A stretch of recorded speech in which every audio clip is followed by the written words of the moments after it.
affirming this same authority that has been given to Christ. Within this first sentence, we see that the authority of Christ was handed down or delegated from Jehovah. So we see here that Jesus is also not only acknowledging himself as the Son of God, but declaring once again that he's under God's authority and that all his powers come from God. In a similar manner, we see Jesus also, during his ministry, he delegated authority to the apostles to go out and preach the word to the lost sheep of the house of Israel. Jesus did not send them elsewhere. We see in Matthew 10, verse 5, it says, "These 12 Jesus sent forth and commanded them, saying, Go not into the way of the Gentiles, and into any city of the Samaritans enter ye not, but go rather to the lost sheep of the house of Israel." The gospel was designed to be preached to the Jews, and from the Jews to the rest of the world. So, what Jesus was saying there was, he was trying to make proselytes and disciples of the Jews first. And then the Jews can now go out and preach to the rest of the world. But we all know the story. That the Jews, even though they heard the word, they did not accept it. And at the end, Paul was commissioned to preach the word unto the Gentiles. The second thing in that chapter, in that verse, that's so important to us, he says, "Go ye therefore and make disciples of all nations." The phrase "make disciples" is so important.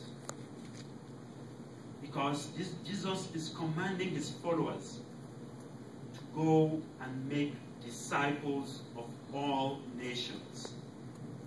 A disciple is one who stands in relation to another as a student to be instructed by someone else. In John 15, verse 8, we see,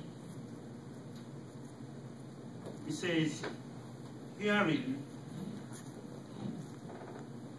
"By this my Father is glorified, that you bear much fruit, so you will be my disciple." Thank you, my mother. So we see that God is glorified when, as a disciple, you bear much fruit. Amen. Being a disciple is not what glorifies God. It is the bearing of the fruit that glorifies God. You see, it's the same with the same trees that we have around in our compounds. If you plant a tree and the tree does not bear any fruit for you, it does not make any sense to you. You can cut it down when you feel like.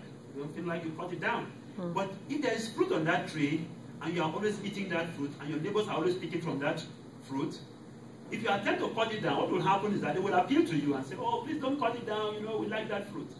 Because that tree is bearing much fruit.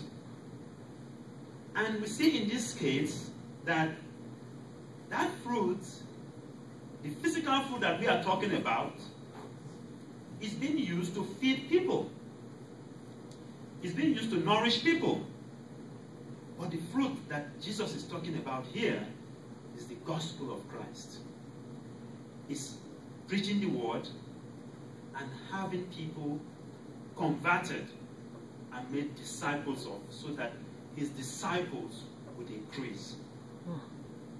A good disciple does what the master teaches him.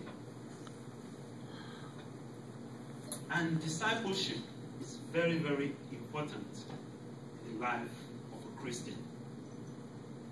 It's not just coming to church that makes you a disciple of Christ. It's not just putting on this white garment that makes you a disciple of Christ. It's not leading the service that makes you a disciple of Christ.